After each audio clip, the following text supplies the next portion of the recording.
کیا آپ وہ بھول گئے ہیں جب بیت المقدس پر یہودیوں اور صہیونیوں کا قبضہ ہوا تو انہوں نے سلطان صلاح الدین ایوبی کی قبر پہ آ کے ٹھڈے مارے تھے اور کہا تھا اٹھ اور ہمارا مقابلہ کر۔ صلاح الدین ایوبی کی زندگی میں تو کوئی ان کے سامنے کھڑا نہ ہو سکا۔ یہ اصل صلاح الدین ایوبی کی قبر کو ٹھڈا نہیں تھا، یہ امت مسلمہ کو جھنجھوڑا گیا تھا، اس کو اٹھایا گیا تھا۔ لیکن ہم نے کہا میاں ہم اتنے سو گئے ہیں، ہم تو سورہ اسرافیل سے ہی جاگیں گے، اس سے قبل تو ہم بیدار نہیں ہوگے۔ آئیے اب سلطان صلاح الدین ایوبی کی کہانی بھی سن۔ اسلام کا مجاہد اعظم، یہ حلال اور صلیب کی جنگوں کا ہیرو، اور جس پہ امت اسلامیہ کو آج بھی ناز ہے، اور آج صدیاں گزرنے کے بعد یہ سینوں میں دل کی طرح دھڑکتا ہے۔ سلطان ایوبی کا نام آج بھی دلوں پہ نقش ہے، اور اس کا نام سن کے مردہ جانوں کے اندر بھی زندگی کی حرارت پیدا ہو جاتی ہے۔ اس کے زمانے میں ریجینالڈ بدبخت ایک انگلستان کے شہزادے نے حاجیوں کے قافلے کو روک لیا اور ان کا سامان لوٹ لیا۔ انہوں نے کہا ہم حج پہ جا رہے ہیں، تو نے ہمارا سامان لوٹ لیا، میں جانے دے۔ اس نے دریدہ تانی کرتے ہوئے کہا بلاؤ اپنے نبی محمد کو جو تمہاری جان چھڑائے۔ بس سلطان صلاح الدین ایوبی تک یہ بات پہنچی تو میں نے تاریخ میں پڑھا کہ وہ دانت پیستا تھا، اس کی آنکھوں میں خون اتر آیا، اور اس میں کھڑے کھڑے قسم کھائی کہ جب تک اس ظالم کو کیفر کردار تک نہیں پہنچاؤں گا چین کی نیند نہیں سوؤں گا۔ پھر پونے دو سال کا عرصہ آپ سلطان صلاح الدین ایوبی کی زندگی دیکھ کے جنگی مہموں کو ترتیب دیتا رہا، دن رات اس نے ایک کر دی، نیند قریب نہ آنے دی۔ جب نیند بہت زیادہ تنگ کر دی تو پھر وہ خیمے کی چوب کے ساتھ ٹیک لگا کے کھڑے ہو کر کے اپنی آنکھوں کی آگ بجھا لیتا، اور پونے دو سال کا عرصہ اس نے چارپائی پہ لیٹ کے نہیں دیکھا۔ پھر وہ لمحے آئے کہ اللہ نے اس کی مراد پوری کی۔ انگلستان کے شہزادے لائن میں کھڑے تھے، اس نے شاہ گاما کو اپنی کرسی دی اور ساتھ کہا ہم جس کو کرسی دیتے اسے امان دیتے ہیں۔ پھر اس نے اس کے جو نائٹس تھے ان کو آپ خورے دیے، ان میں پانی دیا، کہا جس کو ہم پانی دیتے ہیں اس کو امان دیتے ہیں۔ پھر جب ریجینالڈ کی باری آئی تو بادشاہ کی رگیں پھول گئی غصے سے، اس نے تلوار نیام سے باہر نکالی اور اس کی چھاتی پہ چڑھ کے اس کی گردن پہ تلوار رکھ کے اس کے ٹکڑے کرتے ہوئے کہا او کتے، تم نے کہا تھا بلاؤ اپنے نبی محمد کو، محمد عربی نے اپنا نوکر بھیج دیا ہے۔ اور اس طرح اس ریجینالڈ کتے کے دو ٹکڑے کر کے رکھ دیے۔ یہ ہماری تاریخ ہے، یہ روشن تاریخ ہے۔ ہمارے اسلاف، ہمارے بزرگ اس دور کے شہنشاہ، اس دور کے بادشاہ اتنی جرأت اور اتنی عظیمت رکھا کرتے تھے، اور آج ہماری کمزوریاں نے دشمنوں کو دلیر کر دیے۔ کبھی ایسا بھی اندھیر آیا تھا کہ سر عام یوں توہین اور تنقیص ہوتی ہو پیغمبر حسن اور پیغمبر جمال کی، اور پھر 1 ارب 40 کروڑ انسان دنیا کے اوپر بستے ہو۔ یہ بھی زمانے نے دن دیکھنے تھے تو امت مسلمہ کی موت واقعہ ہو جائے اگر حضور علیہ السلام کی توہین باقی رہتی ہے۔ اس لیے امت کو پوری قوت کے ساتھ کھڑا ہونا ہے اور اپنے نبی علیہ السلام کی توہین کا بدلہ لینا ہے، اور یہ ممکن نہیں ہے جب تک جو ہے وہ ہم پوری دنیا کے اوپر غالب نہ ہوں۔ اللہ تعالیٰ امت کو وہ دن نصیب فرمائے کہ امت کا غلبہ اللہ تعالیٰ نصیب فرمائے۔ اس وقت ہمارا المیہ یہ ہے کہ ہمارے پاس عالم لیڈر کوئی نہیں ہے، عوام کے جذبے یقیناً دیکھنے کے۔ سیریا کے بچوں کو میں نے دیکھا کہ وہ چھوٹے چھوٹے بچے، انہیں ہاتھوں میں کتبہ پکڑا ہوا ہے، اور میں اس منظر کو دیکھ کر کے کتنی دیر تک سکتے میں رہا۔ اس کے اوپر لکھا ہوا تھا اقتلونا ولا تسبوا لنبینا، ہمارے ٹکڑے کر دو لیکن ہمارے نبی کو گالی نہ دو۔ ان بچوں کے درد کی کہانی کلیجے چیر رہی تھی۔ یہ محبتوں کا عالم، وہ اقبال نے کہا تھا چمن میں رخت گل شبنم سے تر ہے، چمن میں رخت گل شبنم سے تر ہے، سمن ہے سبزہ ہے باد سحر ہے، مگر ہنگامہ ہو سکتا نہیں گرم، یہاں کا لالا بے سوز جگر ہے۔ اس وقت امت بے امام ہے، امت کے پاس جو ہے وہ کوئی ایسا شخص نہیں ہے جو امت کی رہنمائی کرے۔ ملک بھی خالی ہیں اور عالمی لیول پہ بھی ہم کسی امام سے محروم ہیں۔ اللہ نے وہ دن نصیب کرنے ہیں، ہم صفے سیدھی کریں، بس ہمارا کام اتنا ہے۔ صفے سیدھی کریں گے تو امام بھی اللہ بھیج ہی دے گا، اور وہ وقت آئے گا کہ اس کے جھنڈے نیچے ہم کھڑے ہوں گے۔ اور ہم نے تاریخ میں پڑھا ہے، کتب سیاہ میں موجود ہے، بخاری اور باقی کتابیں اٹھائیں، ہمیں اس وقت کی بشارت دی گئی ہے کہ جب اساکر اسلام ترتیب پائیں گے اور پھر امام بھی آ جائے گا اور پھر امت مسلمہ وہ پاکپن پائے گی کہ صحیح حدیث میں آتا ہے کہ اگر کوئی یہودی کسی پتھر کے پیچھے یا درخت کے پیچھے چھپ کر کے پناہ مانگنا چاہے گا تو وہ پتھر مسلمانوں مجاہدوں کو بول کر کے کہے گا ادھر آ، یہ ظالم میرے پیچھے چھپا ہوا ہے۔ وہ دن بھی اللہ تعالیٰ نے ہمیں دکھانے ہیں اور پوری امت کے اوپر جھنڈا جھولے گا تو آمنہ کے نال کا ہی جھولے گا انشاءاللہ۔ آ ملیں گے سینہ چاکانے چمن سے سینہ چاک، بس میں گل کی ہم نفس باد صبا ہو جائے گی، شبنم افشانی پیدا کرے گی میری سوز و ساز، اس چمن کی ہر کلی ترداشنا ہو جائے گی، آسماں سحر کے نور سے ہوگا آئینہ پوچھ، ظلمت رات کی سیما پا ہو جائے گی، شب گریزہ ہوگی آخر جلوائے خورشید سے، یہ چمن معمور ہوگا نغمہ توحید۔ وہ وقت انشاءاللہ آنے والا ہے، بس ہمارا کام صفیں سیدھی کرنی ہے اور صفوں کو ترتیب دینا ہے، اپنے جذبوں کو مرنے نہیں دینا ہے اور یہ جذبے اپنی نسلوں میں بھی منتقل کرنے ہیں اور اپنی نسلوں کو بٹھا کر کے حضور کی عظمت کی کہانی پڑھا کے جانا ہے ہم نے۔ میں نے سیریا کے ان بچوں کو دیکھا تو میں اپنے بچوں کو بٹھا لیا، میں نے کہا بیٹے پوری دنیا کے اوپر حضور کی ناموس پہ حملہ ہے، بتاؤ ہم کیا کریں گے؟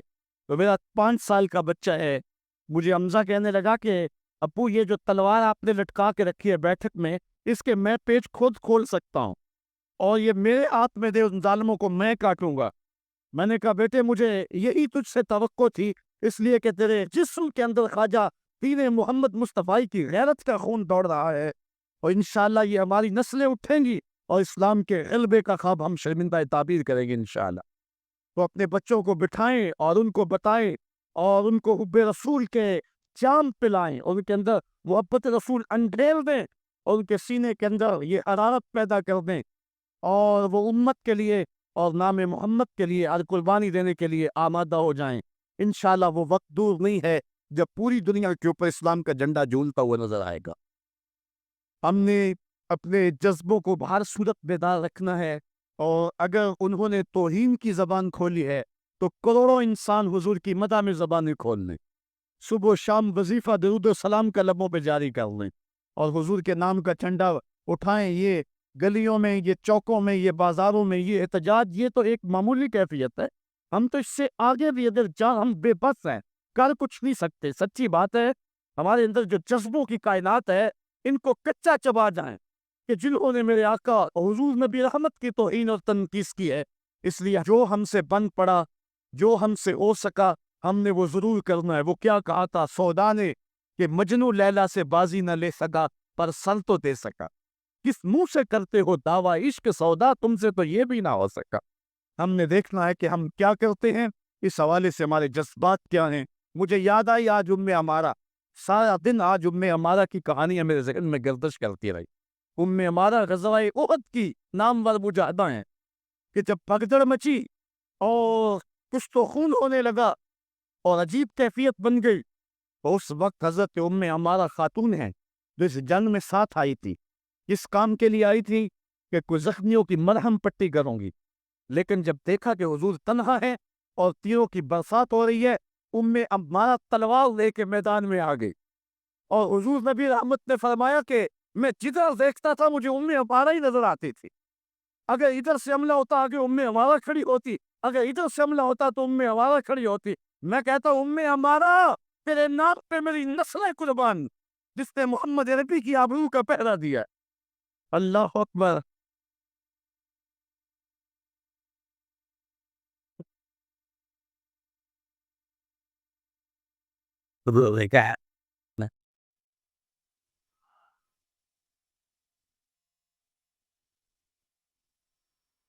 تمہارے جذبے سچے ہیں انشاءاللہ، شاید مغرب کو بھول ہو گئی ہے، یہاں ایک ایک بچہ غازی المدین ہے، ایک ایک بچہ عامر چیمن ہے، یہ سعادت مندیوں کا سفر ہے۔ یہ مغرب کو بھول ہو گئی ہے، اس نے کس قوم کو چھیڑا ہے؟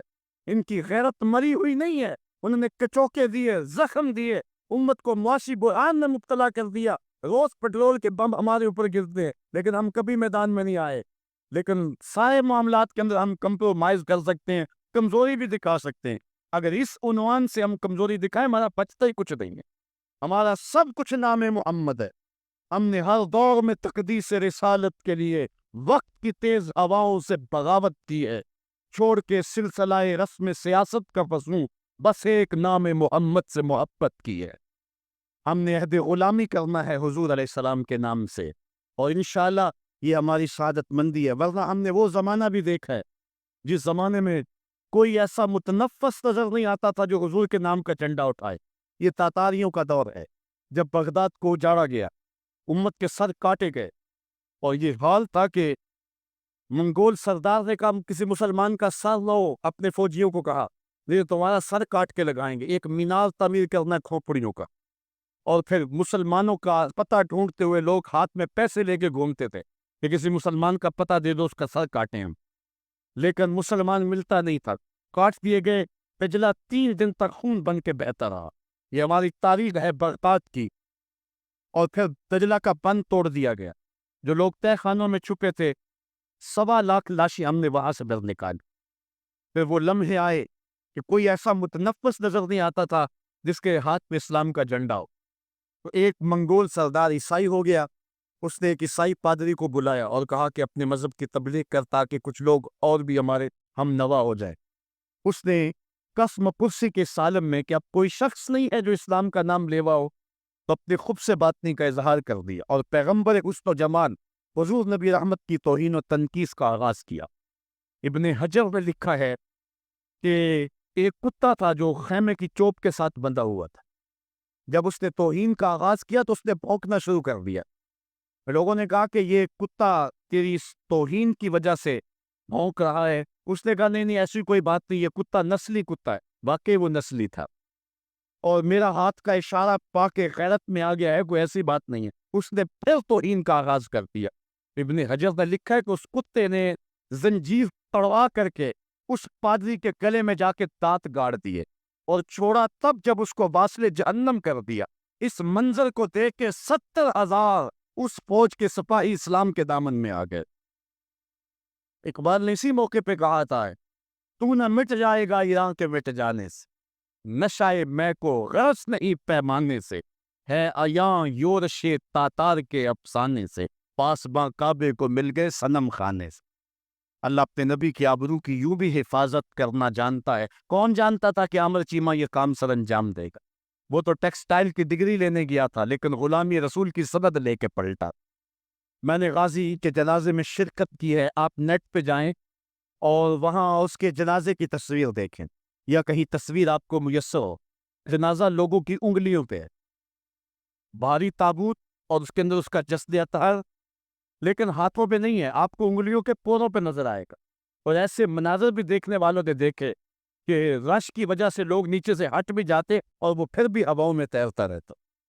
آپ جا کے دیکھ لیں، میں کوئی ہوا میں بات نہیں کر رہا، بالکل انگلیوں کے پورے پہ میں خود شامل تھا، اور میری سمجھ میں اس وقت بات نہیں آتی تھی کہ یہ کیا ماجرا ہے، اتنا بھاری صندوق اور انگلیوں کے پوروں پہ۔ پھر ایک دن حضرت سعد بن معاذ کی کہانیاں پڑھ رہا تھا کہ ان کا جنازہ بڑا ہلکا تھا، تو پوچھا گیا تو فرمایا کہ سعد کے جنازے کو صرف انسان ہی جو ہے وہ کندھا نہیں دے رہے، فرشتے بھی کندھا دے رہے ہیں۔ غازی کا جنازہ ایسے ہوا میں تیرتا تھا جس طرح پانی پہ کشتی تیر۔ میں نے خود غازی کی قبر کی پائنتی پہ ایک سید زادے کو روتے دیکھا، اور وہ کیا رہا تھا، ربا میں تینوں یہ نہیں کہندا مینوں عامر چیمہ بنا، میں کہنا دے کلمہ دی مٹی ہی بنا دے۔ یہ سعادت مندی کی موت ہے، یہ خوش نصیب لوگوں کی زندگی ہے، اور مسلمان اس کو اعزاز سمجھتا ہے۔ اس پورے حال میں کوئی ایک شخص بھی نہیں ہوگا کہ جس کے دل میں یہ آرزو نہ ہو کہ میں حضور کے نام پہ قربان ہو جائے۔ ایک ایک شخص کے سینے کے اندر، میں سمجھتا ہوں میرا ہی سینہ، لیکن نہیں، ہر شخص کا سینہ یہی ہے، اور ہر شخص کے اندر کے جذبات یہ یار یہ دعا کیا ہے زندگی میں حضور کے بغیر، سب کچھ حضور ہی ہیں، اور ہماری زندگی کا سب سے قیمتی اثاثہ حضور کی ذات ستودہ صفات۔ آپ کو جمعۃ المبارک کو جو کال دی گئی اس میں بھرپور شامل ہوں، جہاں جہاں سے آئے ہیں وہاں جو جلوس ہو بھرپور شامل ہو، لوگوں کو ترغیب دیں، اور اس کو جو ہے وہ بہت بڑے سائز کے اندر جلوسوں کو منعقد کرے تاکہ مغرب کو پیغام جائے کہ یہ تھکے ہوئے، ماندے ہوئے، آرے ہوئے، یہ جو ہے وہ معاشی بحرانوں کے پسے ہوئے لوگ جب بھی اپنے من کا سودا کرتے تو بازار مصطفیٰ میں ہی کرتے، ان کو پیغام جائے، اور ہماری نسلوں کے اندر بھی یہ جذبے جاگے، اپنے بچوں کو بھی انگلیوں سے لا کر کے جو ہے وہ ان جلوسوں کے اندر لے کر کے آئیں، اور اس سعادت مندی کے سفر کے اندر ان کو بھی شامل رکھے تاکہ ان کے اندر بھی یہ جذبہ بیدار ہو کہ محمد سے وفا تو نے تو ہم تیرے ہیں، یہ جہاں چیز ہے کیا لوح و قلم تیرے۔ ہم تاریخ کے کمزور دور میں بھی دیکھتے ہیں جب سلطنت عثمانیہ کا کمزور خلیفہ سلطان عبد الحمید تمام سفیروں کو بلا کر کے انہیں کہتا ہے کہ مجھے یہ اطلاع ملی ہے کہ تمہارے ملک میں ایک ایسی فلم کی نمائش ہونے والی ہے جس میں پیغمبر رحمت صلی اللہ علیہ وسلم کی توہین اور تنقیص کے پہلو نکلتے ہیں۔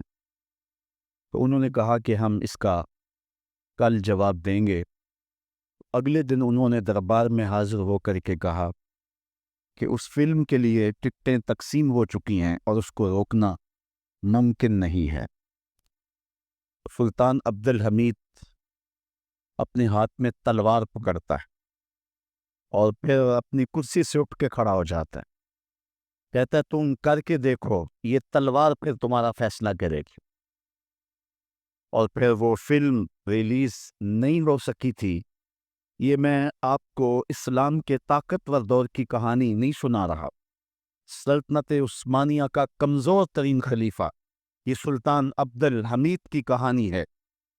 یہ ہمارے دور زوال کی کہانی ہے اور ان میں یہ ہمت نہ ہو سکی، اور جو ہمارا ماضی ہے وہ تو اس حوالے سے اتنا شاندار ہے۔ ہمارے اسلاف، ہمارے بزرگ اور اس دور کے حکمران حضور علیہ السلام کی آبرو کا جس انداز سے پہرا دیتے رہی، اور اہل علم نے جس بانکپن کے ساتھ اس زمانے میں فتوے دیے تھے، ہم بہت کچھ برداشت کرتے آئے ہیں اور بہت معاملات کو ہم جو ہے وہ سہنے کی سخت بھی اپنے اندر پاتے ہیں، لیکن یہ بات ذہن میں رکھے کہ ہمارے اندر یہ طاقت نہیں ہے کہ ہم حضور کی توہین کو برداشت کر لیں۔ ہمارا سب سے قیمتی اثاثہ اور کائنات کی سب سے بڑی دولت حضور کی آبرو ہے، اس کی جو بھی ہمیں قیمت دینا پڑی ہم ہر صورت کے اندر وہ قیمت ادا کر کے ناموس رسالت کا پہرا دیں گے انشاءاللہ۔ اور دنیا نے دیکھ لیا ہے ہم اتنے کمزور نہیں ہیں، شاید انہوں نے حکمرانوں کے چہروں سے عوام کے چہروں کو دیکھنے کی کوشش کی تھی، لیکن ایسا نہیں ہے۔ جن کے مفادات مغرب سے وابستہ ہیں اور جن کے پیسے مغرب کے بینکوں میں ہیں اور جن کی عیاشیوں پر مشتمل ویڈیو ان کے پاس موجود ہیں، وہ تو بزدل کوئی بات کرنے کی ہمت نہیں رکھتے، اور جنہوں نے اپنی زندگی کا سودا ہی بازار محمد میں کیا ہے تو پھر انہیں کوئی ڈر اور کوئی پاک اور کوئی خوف نہیں ہے، اور وہ حضور کے نام پہ سب کچھ لٹانے کے لیے ہمیشہ آمادہ رہتے ہیں۔ کوئی ان کے ساتھ چلے یا نہ چلے۔ لاہور کے اندر پرسوں درس قرآن کے بعد میں ایک دوسری جگہ درس قرآن پہ جا رہا تھا، تو میں نے ایک تنگ گلی میں دیکھا کہ ایک بوڑھا شخص تھا جس کی عمر کوئی 80 سال کے قریب ہوگی۔ اس کا حلیہ بھی نہیں بتا رہا تھا کہ وہ کوئی مذہبی شخص ہے، اس کی وضاحت بھی ایسی تھی اور اس کا لباس بھی کچھ ایسا تھا، لیکن اپنے 10 یا 12 سال کے پوتے کو اس نے بٹھایا تھا موٹر سائیکل پہ اور پیچھے خود بیٹھا ہوا تھا اور ہاتھ میں پلے کارڈ اٹھایا ہوا تھا، اس اوپر لکھا تھا کالی کملی والے تم پہ لاکھوں سلام۔ اور وہ گلیوں میں گھومتا تھا اور اس کی آنکھوں میں جو آنسو اور چمک تھی وہ بتا رہی تھی اور مغرب کو پیغام دے رہی تھی کہ ہم گناہگار ضرور ہو سکتے ہیں، محمد عربی کی چوکھٹ کے خطار نہیں ہو سکتے ہیں۔ ہمارا سب سے قیمتی اثاثہ حضور علیہ السلام کی آبرو پہ قربانی دینا ہے، اور یہ ہماری زندگی کی سعادت مندی ہے۔ امام مالک نے کہا تھا کہ دو ہی چیزیں ہیں دنیا کے اوپر، یا عاشقان رسول زندہ رہیں یا گستاخان رسول زندہ رہیں، دونوں ایک ساتھ زندہ نہیں رہ سکتے ہیں۔ اور اب وہ وقت آ گیا ہے کہ ہم پوری قوت کے ساتھ کھڑے ہو کر کے اس بات کا اعلان کریں اور پوری امت سیسا پلائی ہوئی دیوار بن جائے، اور امت کا ایک ایک بچہ غازی علم الدین شہید بن جائے، غازی عامر چیمہ بن جائے، مغرب کی وادیاں بھی گونج اٹھے اور مشرق کے دیواروں در بھی گونج اٹھے، اور جدھر ہی کان لگائے میرے محمد عربی کے قصیدے ہی سنائی دیں۔ کائنات کا ایک ایک گوشہ حضور کے نام پہ قربان کرنے کا ہم عزم کریں، اور پھر اس کی جو بھی قیمت ادا کرنی پڑے ہمارے لیے جو ہے وہ بالکل ادنا قیمت ہے۔ میرے امام نے کہا تھا آج بھی بریلی کی گلیوں سے صدا آتی ہے، کروں تیرے نام پہ جاں فدا، نہ ایک جاں دو جہاں فدا، دو جہاں سے بھی نہیں جی بھرا، کیا کروں کروڑوں جہاں نہیں۔ کہتے ہیں حضور میں آپ کے نام پہ جان وارت ہوں، پھر کہا ایک جان کیا میں سارا جہان وارت ہوں، اور پھر کہتے ہیں حضور دو جہان وار کر کے بھی دل نہیں بھرا ہے، آپ کی چوکھٹ اتنی اونچی ہے کروڑوں جہان بھی ہوتے تو آپ کے نام پہ نچھاور کر دیے جاتے۔ تو حضور علیہ السلام کی آبرو، حضور علیہ السلام کی عزت اور حضور کی ناموس کا پہرا، یہ اہل ایمان کی زندگی ہے، اور ان کی زندگی کا ترا ہے، اور ان کی زندگی کا شیوا اور دستور ہے۔ کتاب رحمت کا مضمون دیکھیے، آج آپ کو کئی لوگ بزدلی کی تبلیغ کرتے دکھائی دیں گے، مختلف چینلوں پہ بیٹھے ہوئے کمزور باتیں کرنے والے بھی آپ کو دکھائی دیں گے، کسی کی بات پہ کان نہ دھریں۔ آئیے دیکھیے قرآن کیا کہتا ہے، ان الذین یؤذون اللہ ورسولہ لعنہم اللہ فی الدنیا والآخرہ، وہ لوگ جو اللہ اس کے رسول کو اذیت دیتے ہیں ان پر دنیا میں بھی لعنت ہے اور آخرت میں بھی لعنت، وَأَعَدَّ لَهُمْ عَذَابًا مُهِينًا، اللہ تعالیٰ فرماتا ہے ان کے لیے اللہ نے دردناک رسوا کر دینے والا عذاب تیار کر رکھا ہے۔ اور آگے چل کے اسی سورہ احزاب میں فرمایا ملعونین، وہ لوگ لعنتی ہیں، یہ قرآن ہے، ملعونین، اللہ کہہ رہا ہے یہ بدبخت لوگ پھٹکارے ہوئے ہیں، اینما سوکفو اوخذو وقتلوا تقتیلا، جہاں بھی پکڑے جائیں ان کو گن گن کے قتل کر دو۔ ابن خطل نامی ایک بدبخت تھا جو حضور کی توہین کیا کرتا تھا۔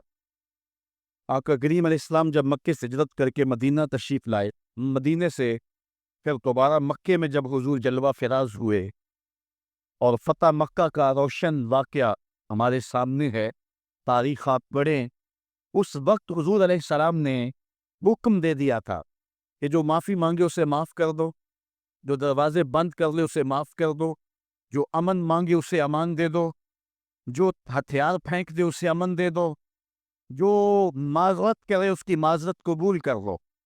لیکن کچھ بدبخت گستاخان رسول کے بارے میں فرمایا یہ جہاں بھی ملے ان کے ٹکڑے کر دو۔ ان میں سے ایک بدبخت ابن خطل تھا، اس کی دو لونڈیاں تھی، یہ دونوں گا گا کے تنقیس کرتی تھی حضور کی، اور یہ شعر لکھتا تھا۔ ابن خطل جب حضور علیہ السلام کے لشکر کو مکے میں آتا ہوا دیکھتا ہے تو اپنی جان بچانے کے لیے کعبے کے پردے کے اندر چھپ گیا۔ اہل ایمان جب طواف کر رہے تھے تو کعبے کے پردے کے اندر چھپی ہوئی کچھ چیز دیکھی، انہوں نے کٹولا دیکھا تو ابن خطل تھا، پناہ تو اس نے کعبۃ اللہ کی دیوار اور پردے کے درمیان لی، لیکن حضور نے تو کہا تھا جو ابو سفیان کے گھر میں چلا جائے اسے بھی امن دے دو، حرم تو امن کا مرکز ہے ہی ہے، جو ابو سفیان کے گھر چلا جائے اسے بھی امن دے دو، اور یہ کعبہ کی دیوار کے ساتھ چمٹا ہوا تھا اور کعبے کے پردے کے اندر چھپا ہوا تھا۔ صحابہ نے اس کی حضور ابن خطل یہاں چھپا ہوا ہے، فرمایا اس کو یہی سے نکال کے قتل کر دو۔ چاہے زمزم اور مقام ابراہیم کے درمیان جو جگہ ہے یہاں ابن خطل کو قتل کر دیا گیا، اس ناپاک کے گندے خون سے حرم کی زمین کو پاک رکھا جاتا اور اس کو حرم سے باہر نکال کر کے قتل کر دیا جاتا۔ یہی قتل کرنے کا حکم دیا کیوں؟ زمانے کو بتلانا مقصود تھا کہ حضور کا گستاخ چند سانسیں بھی زندہ رہنے کا حق نہیں رکھتا ہے، اس کو وہی قتل کر دو۔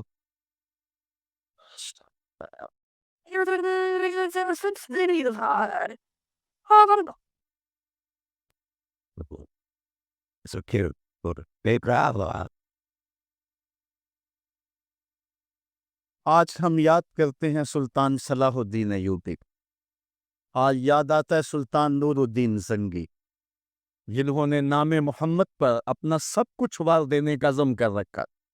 دنیا پہ کتنے حکمران آئے ہیں آج دنیا ان کا نام بھی نہیں جانتی، لیکن کیا وجہ ہے کہ سلطان ایوبی کا نام لبوں پر آئے ادب سے پلکیں جھک جاتی، عقیدت اور احترام کے جذبات سینے میں پیدا ہوتے۔ کیوں؟ اس لیے کہ حضور علیہ السلام کے نام پر اس نے وفا کی ہے، اور یہ رب کا وعدہ ہے کہ جو میرے رسول سے وفا کرے گا پھر اس کو میں مرنے نہیں دوں گا۔ اقبال نے اپنا سارا فلسفہ شعر میں نچوڑا ہے کہ محمد سے وفا تو نے تو ہم تیرے ہیں، یہ جہاں چیز ہے کیا لوح قلم تیرے۔ تو حضور کے نام پہ جن لوگوں نے وفا کی ہے، رب نے پھر انہیں مرنے نہیں دیا۔ آج بھی سلطان صلاح الدین ایوبی کی قبر بھی زندہ ہے، آج نور الدین زنگی کی قبر بھی زندہ ہے۔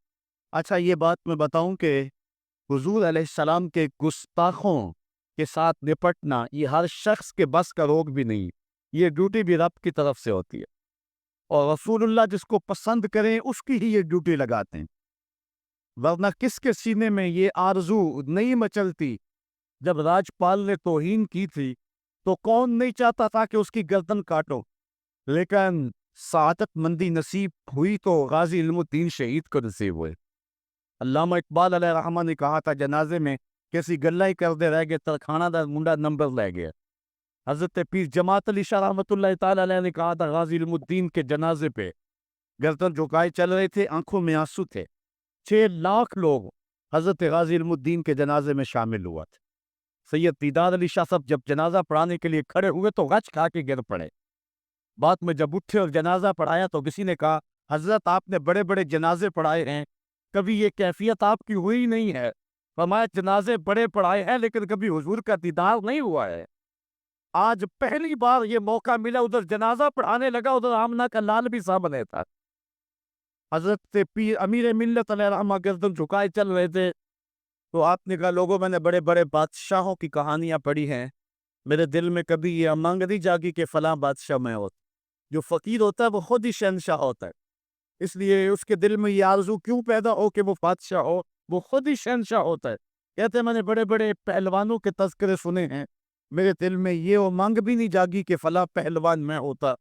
اور پھر فرمانے لگے لوگوں میں نے بڑے بڑے ولیوں کے تذکرے سنے، میں نے کبھی یہ آرزو بھی سینے میں نہیں پائی کہ فلاں ولی میں ہوتا، لیکن آج غازی علم الدین کا جنازہ لوگوں کے کندھوں پہ جا رہا ہے، میرے دل میں آج یہ انگڑائیاں جذبات لے رہے ہیں، کاش آج اس چارپائی پہ جماعت علی شاہ ہوتا۔ یہ آرزو، یہ تمنا، یہ خواہش میرے دل میں انگڑائیاں لے رہی۔ یہ سعادت مندیاں ہیں، یہ خوش نصیب لوگوں کا مقصوم ہے، اور یہ مقدر والے لوگوں کو سعادت مندی نصیب ہوتی ہے۔ یہ یہودی یہ شروع سے پیغمبر حسن و جمال حضور علیہ السلام کی توہین و تنقیص کو شعار زندگی رکھتے ہیں، تو ایک زمانے میں انہوں نے سازش کی اور آقا کریم کے روضہ اطہر سے حضور کے جسد اطہر کو چرانے کی سازش کی، اور جس کی حفاظت میرا رب کرے کون اس محبوب کا بال بیکا کر سکتا ہے۔ یہ جو کچھ ہو رہا ہے یہ ہمارا امتحان ہے، ورنہ جس کے سر پہ وارا فانا لاکا ذکر کا تاج میرے رب نے رکھا ہے، بھلا اس کی شان کو کوئی گھٹا سکتا ہے؟ جدا ذکر خدا بلند کرے، کیڑا جمعہ اس نو بند کرے، اس ذکر دا حافظ آپ خدا پڑھو لا الہ، خود اللہ حفاظت کرنے والا ہے ذکر کی۔ یہ تاج رب نے محبوب کے سر پہ رکھا ہوا ہے، اس لیے چاند کی طرف منہ کر کے تھوکنے سے چاند کی نوری کرنوں کو میلا نہیں کیا جا سکتا۔ تھوکنے والے کا اپنا منہ گندا ہوگا، لیکن چاند کل بھی روشن تھا، چاند آج بھی روشن رہے گا۔ مدینے والے چاند کی عظمتوں کو کوئی گہنا سکتا ہی نہیں ہے، کیونکہ جس کے سر پہ بارہ فانا لکا ذکر کی چادر میرے رب نے تان دی ہے، اس کی عظمتوں کو کوئی گھٹا سکتا ہی نہیں ہے۔ یہ امتحان ہمارا ہے، یہ آزمائش ہماری ہے۔ اللہ اکبر۔ تو میں نے کہا کہ یہ سعادت مند لوگوں کا مقصوم ہوتا ہے۔ اس زمانے میں کچھ بد نصیب یہودیوں نے یہ سازش کی کہ حضور کے جسد اطہر کو روضہ انور سے نکال لیا جائے، اور پھر باقاعدہ انہوں نے 2 اشخاص کو وظائف پڑھا کر کے، داڑیاں رکھوا کر کے، جبہ و دستار پہنا